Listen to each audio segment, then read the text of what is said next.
Please welcome Edmond Rogers and Grace Rogers. Thank you. Yeah. Oh, here we go. We're in Las Vegas again. Got this shot on the plane. I am not going to be doing any bullet points in my entire presentation. I apologize in advance. So, I heard some stuff. I was getting into Vegas. I was really excited. I bet there was a lot of people that brought their weed money. And hopefully there's enough weed for everybody. Here they've been having some problems. They might be having supply problems. I don't know anything about these things personally, especially since this is being streamed live to John, maybe on the other end of the internet. But when the deadline was coming up for B-Sides talk, and I hadn't been rejected from Black Hat yet, I decided that I wanted to do a rant about visualization, because I've been working in visualization and making visualization tools for well over a decade now. And I saw this picture about the day that I decided I was going to make the CFP. And what this is a J-trace visualization. It's a big lop of, S** because we're live. But, I was like, this is exactly, it typifies the problem that I see whenever we try to do a lot of things with many objects in a screen in visualization. Because where do you cut data? And are you cutting stuff that is actually relevant? And then even like the use of color can always be a matter of perspective, right? Because what color is that? Half of you think it's one color, half of you think it's another color. And then, death by PowerPoint, but death by diagram is another thing. So here we have another nice visualization of the integrated defense acquisition technology and logistics life cycle that I stole off the internet somewhere. But it's just the idea about where's the information? And, it's a real challenge in research. And then I'm going to show screenshots from a bunch of tools that I use. I've developed some of them. I just use some of them. And like, there's this tool. I don't know if anybody uses this. This is Glasswire. And I kind of like run this on my computer. Thanks to Tay-Tay, because I saw her link this tool and I actually bought it when it was on sale. It's pretty cool. It gives you some visualization about what's going on in your computer right now. Like this is the last 5 minutes when I did the screenshot. But then again, the other thing you look at, when you look at a week, it's like, what the hell is this? I don't know anything from looking at this visualization unless I try to drill down into it. And then one of the themes that I really saw when I was making screenshots for this was that when you drill down, you lose context with everything else in the visualization. And then as a developer, when we're making visualizations, it's always a trade-off between does it look nice or does it actually have information that we could use? And so in other pieces of research, we end up making stick diagrams that are actually useful in data, but they really don't look good. And if you're going to try and make a tool that people want to use it's not visually appealing, but it has a lot of cool information. And like in our office where we're doing research, like this is the SIPES office, where we're working on SIPES version 2.0, which wasn't ready for a B-Sides talk yet, but we're going to talk about some of the visualizations that we're working on in that. We do stick figures on the wall, and then we actually play with like control system equipment down there at the bottom. Because primarily I do a lot of work on visualizations on power grid stuff. And this is a visualization of the power grid. It's really big, right? But then you can't really get any individual details about the power grid by looking at a visualization that big. You have to zoom in. And just like what we released last year here at B-Sides, the SIPES tool, we try to blend physical impact information in with cybersecurity information. And I'm not going to drink every time I say cyber in this talk because I won't be able to walk out. Because there's a lot of cyber in this talk. So the whole idea behind SIPES, if you try to remember, we released it last year, is about how do we have a mapping of the network attack surface, and then we look at the physical impact of what would happen on the grid if a host was compromised and whether or not the system comes back to a steady state or it causes a blackout and everything goes crazy in the visualization. You don't need to be an electrical engineer to understand that this is bad. right? If it looks like an earthquake, it's probably bad. Yeah, because it's not a seismology machine. Oh, that would be bad on a seismology machine, too. But then again, you know, I could stand up here and rant about this for a very long time. But if you have any questions, just kind of like shout out at me, because I'm just going to keep going because I'm fueled on Red Bull right now. So our challenge in visualization was, you know, we build a lab, we make a nice Visio of it because it looks cool and neat. We have up there in the upper right-hand corner, like the visualization of the network attack surface, and then we have the physical manifestation down there in the bottom right. We want to put it all together, and then, like in the tool we released last year, where we were working with different graphical libraries, like earlier I heard D3 mentioned. And, you know, we did some stuff with the IEEE bus model, doing some visualizations that were released in the tool.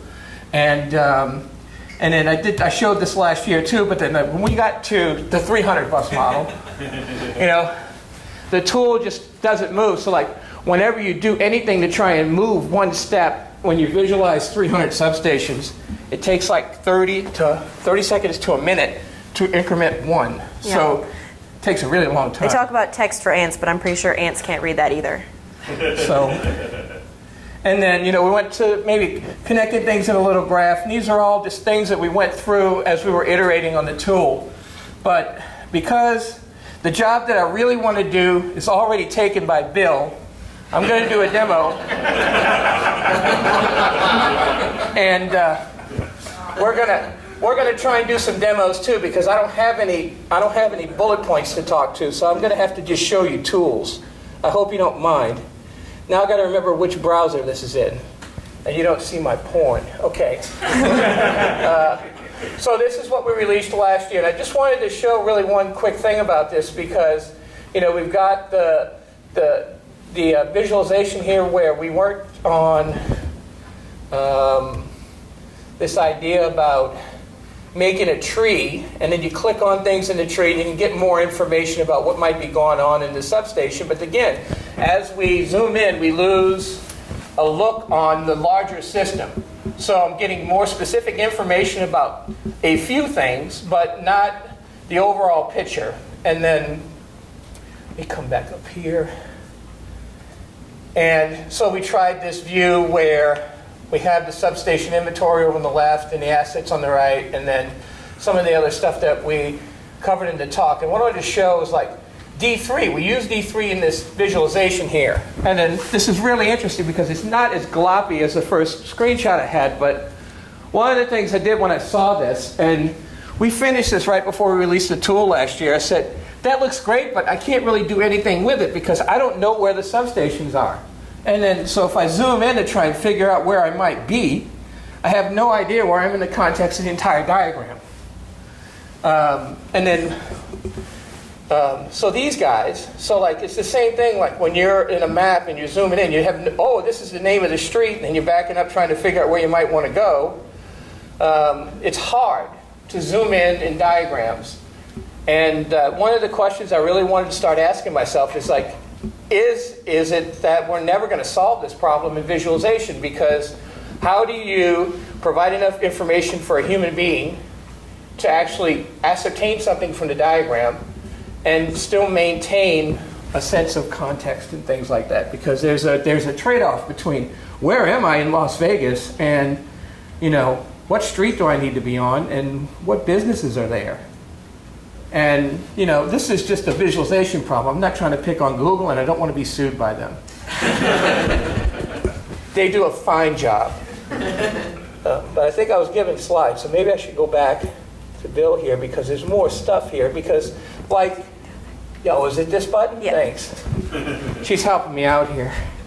So, about, I don't know, 10 or 15 years ago, helped to write a tool that takes firewalls and does visualization. And this was, it was funded by DOE, DHS, and NSF grants along the years and since been commercialized. But back in the days when we were first starting out, this is like a diagram of a SCADA system that controls the power grid at Ameren. I used to work at Ameren, and I actually released these diagrams for public consumption about 12 years ago. So I know I can still show them, I think. If not, there'll be another lawsuit, and we'll hear about that in Twitter. But I think this will be okay. This has been shown publicly. So this was the way the control system kind of looked in Ameren 12, 13 years ago. And we kind of did a lot of things with colors because the dress wasn't out yet, and we had VPN tunnels. And it took me a really long time to make this diagram to get some kind of an idea to show people what the network looked like or how we maintain the transmission system on the Ameren network. And then we did other cool things once we had the visualization, like we could show just where the EMS traffic was that provided the power, and then we could show specific protocol traffic. And then as the project went into DHS funding, we also started to go in and say, well, let's look at attack surface. And then this other thing comes in. So now we have a visual depiction of, onion skin, how many hosts can get to how many hosts in a network. And then you've got the same visualization problem where if I pull out and I'm looking at this from a certain perspective, I get certain information, but then I really have to zoom in to a different level of context to get an idea about what the attack surface looks like. So this guy can talk to one guy that can then talk to 28 guys, et cetera, et cetera. But then I have no idea where I'm on a network because I've pivoted away from anything that makes sense.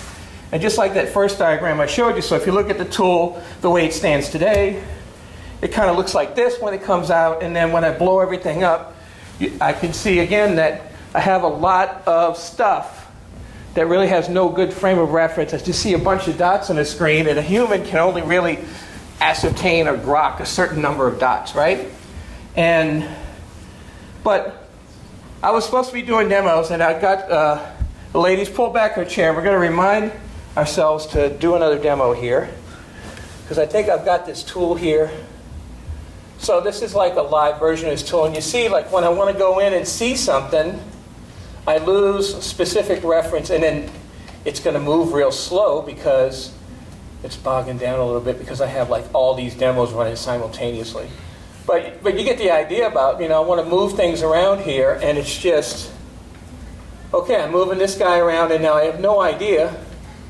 It's a hard problem. We can do things like, even in the tool, we can do things like detach the graph, and then I've got a whole bigger problem that I can look at here, and I'm still in this thing where, what's the answer? I mean, I was hoping to have a discussion about this. We're up right against the break, and I'd be happy to talk to people if they want to talk to us offline because we are streaming. But the whole idea is like, what's the answer? We've been developing tools like this for well over a decade or more, and we're always running into the same problem. I looked at a couple of the other visualization talks earlier today, and I could see the same thing and theme going in over and over again in a lot of visualization tools. And I was doing Analysts slides. like data, and management likes flashy graphics. Yeah. Well, let me get back in. Make sure I didn't put any bullet points in here. Okay, we're back.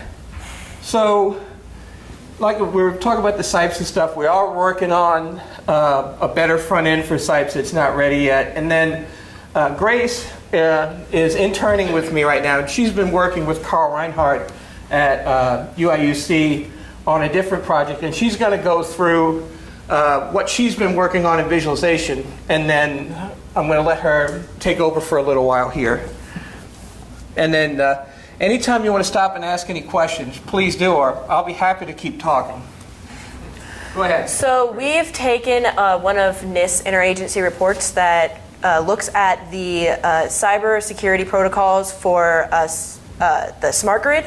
And this is their overview of all of their actors, which are components in the system, from everything from distribution to like management. And it's kind of a mess, so they split it up into logical interface categories, but there's 22 of them, and they're across more than 40 pages of a PDF, so they're really hard to access and like really comprehend and see how they all relate to each other.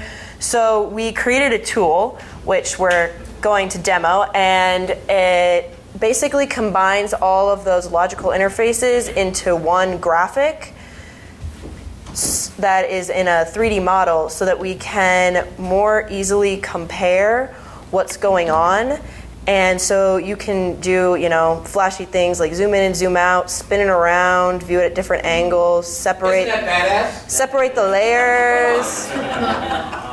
And so if you might recognize this is the same as what was just on that previous slide, because the first layer has everything, and then the other layers deal with specific things. So if you're looking for a specific thing, say we're interested in distribution SCADA, we can search it and filter out everything that doesn't have anything to do with that. And so now it's highlighted all of the distribution SCADA pieces, and we are only dealing with what things that are related to that. So you can say, okay, what's related to, if something goes wrong with distribution SCADA, what else is related to that?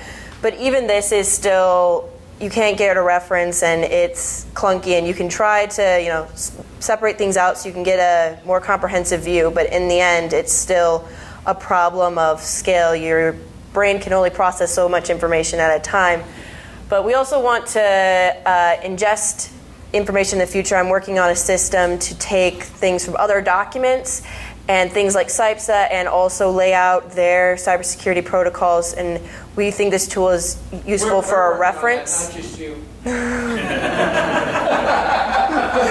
ahead, Grace. And so we're working on it so you can have an easy reference. Like we have a reference to some of the information that's actually in the document. And we want to make it so people can save their own notes. So you're like, oh, in this category we have these devices, so that they can have a more useful reference. But we also think it's really useful to present things to less cyber-inclined management who may need a graphic to really understand what you're trying to get at. So before we go back into the slides, I think it's really cool because when I first saw this early thing when Carl was working on it, I always imagined like if I could get in and do my cyber physical modeling that we were trying to do in 2 dimensions and lay a different graph out, maybe I could get a wider piece of information because you can just pivot around and look at the graphics. So, and again, this is still in, Grace is developing on the front end of this, and there's a couple of people working on this project with us, and we want to be able to mix together in SIPSA 2.0 this. And so, all the thing about timing, working in the visualization, and we really wanted to show what we were working on and just get maybe some feedback about whether or not we're headed in the right direction, because this is not ready just yet, but it should be soon. Some of the NISTer piece, is it been released by you and Carl yet, or the team? Yeah, it's been sent out to some people in the industry who might want to test run it and give us new features to add. One of the big things we want to do is make it so you can save your own notes, because we find that that's probably the most useful, and in getting feedback, people are like, yeah, that's what we want. But if you want to talk offline about things you would like to see it do, we're more than happy to talk about that. So there you go. So Grace, you did really good. This is her first ever big demo in front of a group of people. So, Last time it was an underground talk, so there's no pressure. If you screw up, nobody knows about it. This is being streamed to the masses. So sometimes good job, Grace. So, I am a data analyst at heart, and I work at visualization too, but this is the kind of stuff that I really get excited about when I'm looking at data. And I'm interested in, so this is actual DNP3 traffic on utilities network, and it's about 250 megs of data. I think it was, several hours of data, maybe 16 hours. And this is the kind of stuff that I look at and glean a lot of things out of. I had to hide the IP addresses, but these are all the different packets. We can look at different things there, because one of the things, like if you go to Wireshark and you look at things like the flow rate. So here's the flow rate over, and it got cut off, but the graphic down here in the bottom right-hand corner is like, it's like 80,000 seconds or something like that. And I'm like, what's 80,000 seconds? So now I'm like dividing by 60 and 60 to try to figure out how long it was. But the whole is, and then like if you go and kind of zoom in a little bit, then you get this other thing. It's like, here is a piece of the graph, but then I'm losing all the context about where it is. And then, so maybe we should look at this. Let's take a look and see if I screwed up. Yeah, I did. There we go. And so here's that I/O graph. And so you see, if I zoom in to see what's going on here in the corner, it looks kind of better in this actually than when I did the screenshot. But I'm pulling in and I'm losing the context of the graph. And the other thing that I'm really not going to show in the 20-minute demo is it took me like 2.5 minutes to load this graph because there were millions of packets involved. It's a 256 meg trace. So it took, well, like, what was it, 3 or 4 minutes for it to load, because I actually reloaded it in the speaker room because the graph had gone away. I'm like, oh crap, we need that graph. So I'm glad it stayed through the part, but you get the idea. I mean, there's stuff in Wireshark like where it has, if it has routable IP addresses and you want to do the map, it just kind of like stops and it doesn't work because the libraries just begin to choke on themselves when you put a lot of data into them. So it's a very difficult problem in visualization. And so far so good on the demo guides. And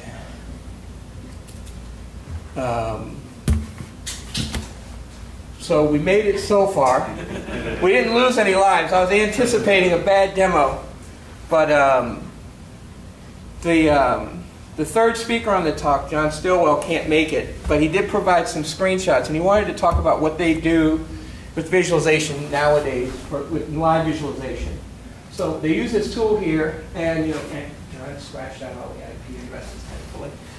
But they put this on a big 4K screen in Ameren, and they can see the traffic moving around live. And this is on a server class system with, I think it's got 16 or 24 processors, a ton of memory. And they went in, but again, you have this idea where if you look here in the middle of the screen, where all the little control system stuff is, there's a lot of stuff there. You don't have any kind of context as to what is actually going on, so that you have to come up and do things like have multiple views where you can zoom in and just see the control system and everything that might be going on in live. And I think this is like relative packet size or something in the different colors, dresses that you see up there. It's real crazy when it's going live. Yeah, Grace got to do a tour and see it. When we were doing the tour and seeing it, if you flip to the next slide, we saw some strange data going out to California, and we looked at the title, and it was like not an English word. So we were like, oh man, we found some anomalous data. We should stop talking when we're broadcasting live. John's probably shitting himself right now. No, it was nothing. It was like some kind of advertisement coming out of the thing. But the thing I wanted to mention is like, even like when you have all of this horsepower, they found that they had to have, this is only operational data, and non-operational data got moved off to the side of the graphic because it was just too busy with everything in it, even on a big, giant 6-foot 4K screen, where you have people that have the resources to employ the state-of-the-art, and there's still not enough to just, as a human, how do we understand all of these things that we can now visualize with technology? And I think that the question really is data visualization necessary?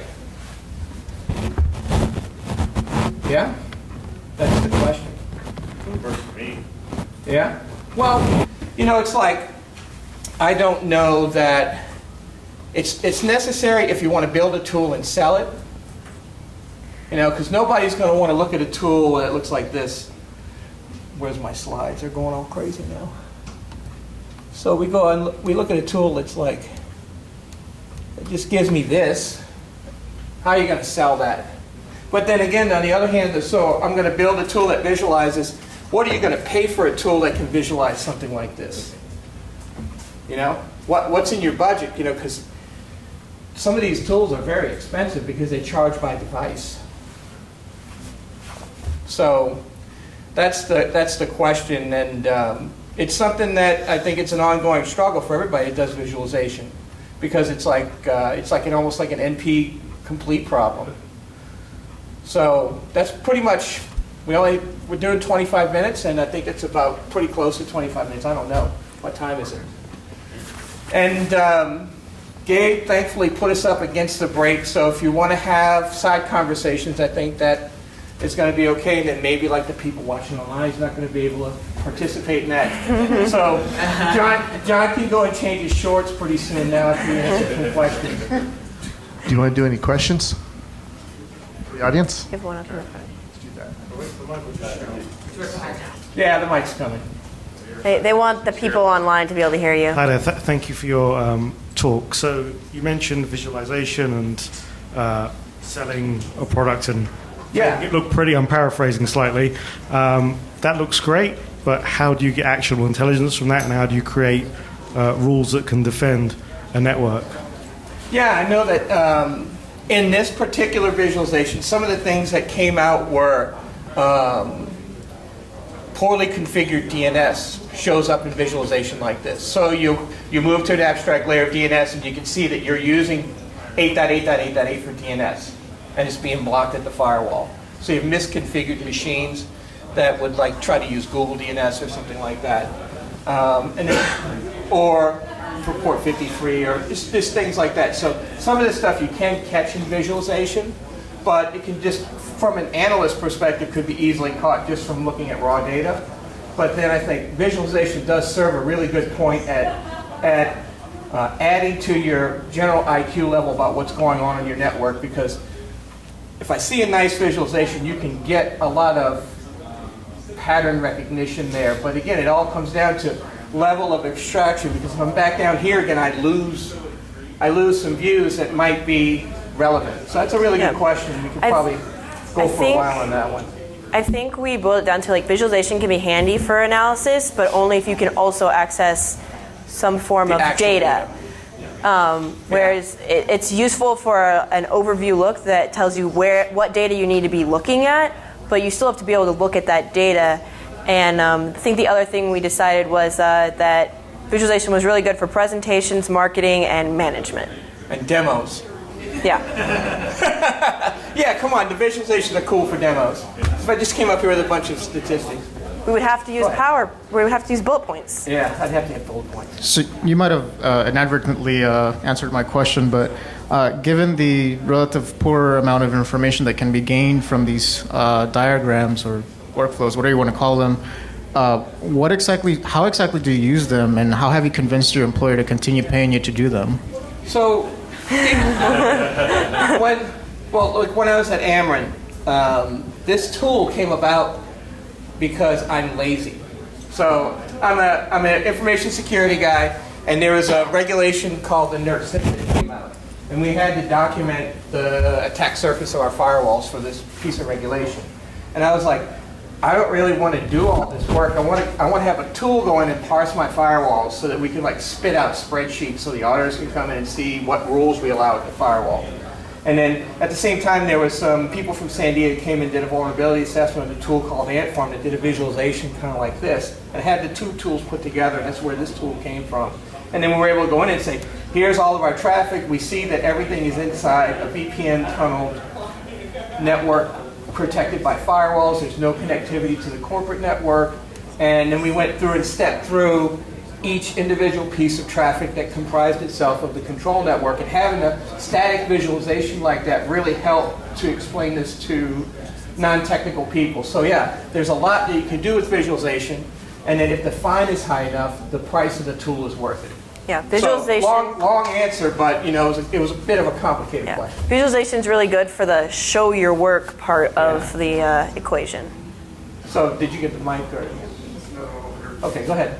So how do you show network outages versus mission data if it's critical? So like on planning or anything that's required to be up, and all of a sudden your boxes go down, how do you visualize that? Or are you just going with, that was SNMP data 30 minutes ago?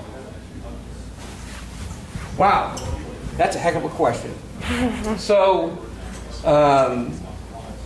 hopefully there's redundancy in critical systems, and then a lot of electric system things are modeled ahead of time. We know what happens in outages. And you knew this is a very hard question when you asked it. There are network management tools that for 2 decades have been really good about aggregating alarms. But no, there's not any real satisfied answer that I can give you standing up here without any tool to sell you anyway. Give me some time, and how much money are you willing to spend for something like that? I mean, that comes down to the other bottom line. How much money is this actually worth? Because in order to go through the research effort to answer some questions like that, provide redundancy in network connections, or another thing that we're really looking at in research is performing calculations at the edge and then allowing devices to make their own decisions independently when there's a network outage. Because as like in a grid, in a substation, I know pretty much where I am on the network, and I've got enough computing power at the edge so they can make their own decisions about how they're going to maintain stability. And then we work to get communications back up so that we can reestablish our situational awareness, which is pretty much what they did in the grid 30 or 40 years ago. When there was an outage, they rolled trucks out, and the guy went to the substation to see what was going on. They got on a radio and said, we need to do this, X, Y, Z, and then they turned the lights back on. So we need to take advantage of computing power at the edge and let the edge make decisions when there's no communication with the mothership. Maybe that's about the good answers I can go with a spotlight in my face. But that's a great question. I owe you a drink. See me after the talk. I'm carrying. Hi. Yes, So I do a lot of work in user experience, which covers data viz to a fair degree, and I know that how much of this is just you're looking at this from, you're used to dealing with spreadsheets. This is sort of the affordance that you've been given. Therefore, this is new and confusing versus your actual ability to manipulate the data versus if I could just explain to somebody how I want to look at this, that would solve half of my problems. Is this making sense? Or? Yeah, I feel like a lot of the problems people face when they get new visualization tools, like for example, John Stillwell was telling us when he got the tool that we showed today, the one with the map in the background, he was telling us how long it took him to just get the tool set up so that it worked properly on their system. And I feel like that's a big problem in visualization because everyone wants to use the tool in a different way. And you have to be able to customize the tool for your own personal needs because no two people are going to use the tool in the same way. Right. I mean, that's a great question because like, if you go back to, we were sitting here and I know this network. I've been working there for years. I knew what all these little dots were for, so I can make a really cool visual. But if you look back and you're looking at something that looks like this when you're looking at something that looks like this, you have no idea what's going on at this network here in Honor. It's your first time looking at it. You have no idea what's going on here. And so how do you find, I know what an EMS system is, I know what ICCP is, I know what DNS is. I want to see DNS in this map. And then in the interface, being able to find, how do you find something to give yourself something to pivot off of so you can learn from the visualization. It's something it's a very difficult problem to solve. And Gabriel, maybe she can get a talk and she can talk about this next year. Yeah, they say that a user interface. You approved a UI talk for this year. Be happy to have more next year. Yeah, I mean, They say a good UI is like a good joke, and if you have to explain it, it's not good. And I think visualization kind of works the same way. If you have to explain how your visualization works and what it's supposed to be representing, then it's too complicated and something's. right, because like in this diagram, I've got, this is the corporate network and this is the internet. So these networks down here are something that I don't want to see connecting anything critical. So when I run an analysis and it says, well, this is all the traffic that goes into the control system, and I can see visually that I don't have any traffic that goes places that might be bad. And then Your data historian and HMI, does that not talk to the corporate network? it only goes out through a DMZ. So the historian traffic goes out only. Okay. So this traffic is actually traffic going into the control system. And one more question. Mm-hmm. Is dial-up on there? Vibration monitoring, water treatment, those sorts of things? No, that would be like in plants. Okay. This is on the transmission network. In plants, you have dial-up modems. You have dial-up modems in substations too, but they generally connect to things like fault recorders that aren't inside the control loop. So, when there's an outage at a substation, you call up on a modem and you get a bunch of data from the protective relay. which is like when the connection's down. They have a modem back up, and they suck in some information because they're not allowed to turn the circuit back on again until they figure out what happened. So they need the data from the field.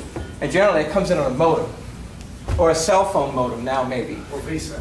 Yeah, whatever. Or a vehicle goes out to download the information, then you can turn the circuit back on. It's just from a risk point of view, are you not picturing that in that chain of, you know? No, but from this perspective, this only looks at firewall connected IP. It's another thing where it all depends on what you're using the visualization for. Maybe you need that data in the visualization. Maybe you need to focus on something else. That's why I think the NIST stuff is really cool, because you can pivot around and show different abstraction levels. So you can have your modem connectivity or whatever you want to do in your level of abstraction, and then pivot back around and see where it is from your own 2D perspective. So I really like this idea about 3D cubing visualization, and then it just put a lot of data in it as we're doing this in research to see how big you can make it and still get information out of it.